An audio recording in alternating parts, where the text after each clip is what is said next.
ஹெல்தியான breakfast high இன் protein 5 மினிட்ஸில் சேர்ந்து எப்படின்னு பார்க்கலாமா? அதுக்கு வெங்காயத்தை எடுத்துட்டு நல்லா பொடியாக நறுக்கி எடுத்து வச்சுக்கோங்க. அண்ட் வந்து சாண்ட்விச் பிரெட் வீட்டாக இருந்தால் ரொம்ப நல்லது.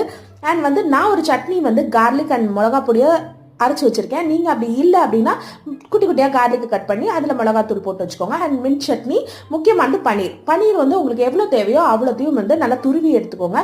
அண்ட் இந்த சட்னி வந்து செய்கிறது ரொம்ப ஈஸி. மிளகா பொடி, அதுக்கப்புறம் வந்து கார்லிக், இது ரெண்டு அரைச்சி வச்சிருக்கேன். இதை போட்டு நல்லா மிக்ஸ் பண்ணிக்கோங்க. நல்லா கலக்குன்னு உப்பு போட்டு கலந்து எடுத்து வச்சுக்கோங்க. அண்ட் 2 சாண்ட்விச் பிரெட் எடுத்துக்கோங்க.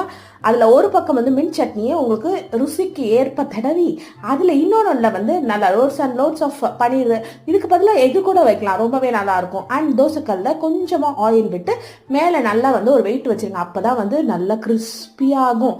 அண்ட் வந்து 2 பக்கம் திருப்பி போட்டு எடுத்தா சாண்ட்விச் சும்மா டேஸ்டியா ரெடி.